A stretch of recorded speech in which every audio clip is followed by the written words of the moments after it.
నగర జీవిని వేధిస్తున్న నిద్రలేమి. పూర్తి వివరాలకు చదవండి రేపటి సాక్షి హైదరాబాద్ ఎడిషన్.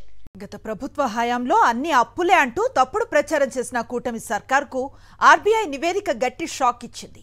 సమర్థవంతమైన పాలనా వ్యవస్థ ద్వారా గత 5 ఏళ్లలో ఏపీలో మున్సిపాలిటీలు సర్వతోముఖాభివృద్ధి సాధించాయని ప్రకటించింది.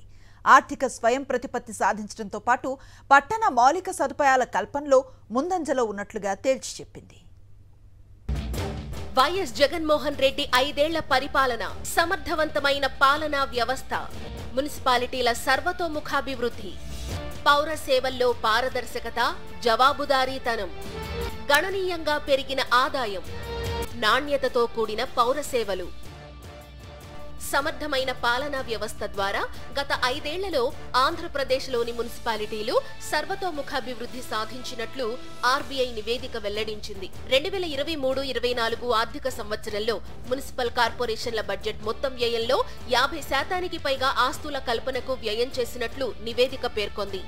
2019 నుంచి 24 మధ్య ఆస్తి పన్నుల వసూళ్లు గణనీయంగా పెరిగినట్లు ఆర్బీఐ వెల్లడించింది. కార్పొరేషన్ బడ్జెట్లో మూల ఆదాయం, పన్నేతర ఆదాయం గణనీయంగా పెరిగింది. ఆర్థికంగా స్వయం ప్రతిపత్తి సాధించడంతో పట్టణ మౌలిక సదుపాయాలు కూడా వృద్ధి చెందాయి. వీటి ద్వారా నీటి సరఫరా సేవలు, పారిశుద్ధ్యం, వ్యర్థాల నిర్వహణ అధిక నాణ్యతతో నిర్వహిస్తున్నాయని నివేదిక స్పష్టం చేసింది. క్యాపిటల్ వాల్యూ విధానంలో పన్ను మార్కెట్ శాతం అంచనాతో ఆస్తి విలువను ప్రాథమికంగా నిర్ధారించడంతో పాటు ఏటా రాష్ట్ర ప్రభుత్వం నోటిఫై చేస్తూ వచ్చింది. ఈ వ్యవస్థ ఆంధ్రప్రదేశ్, జార్ఖండ్, కర్ణాటక, మహారాష్ట్ర, తెలంగాణల్లో అమలు చేస్తున్నారని ఆర్బీఐ తెలిపింది. ఇదే సమయంలో ఉత్తరప్రదేశ్, తమిళనాడు, బీహార్లో కూడా మున్సిపల్ కార్పొరేషన్ల బడ్జెట్ల మొత్తం వ్యయంలో ఆస్తుల కల్పన వ్యయం 50% కన్నా ఎక్కువగా ఉన్నట్లు ప్రకటించింది. వైఎస్ జగన్మోహన్ రెడ్డి చేపట్టిన పాలనా సంస్కరణల వల్ల పౌర సేవల్లో పారదర్శకత, జవాబుదారీతనం పెరిగిందని స్పష్టం చేసింది ఆర్బీఐ.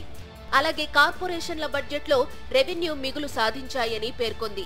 2019-2024 వరకు దేశంలోని 232 మున్సిపల్ కార్పొరేషన్ల ఆర్థిక స్థితిగతులపై అధ్యయనం చేసిన ఆర్బీఐ ఈ నివేదిక విడుదల చేసింది.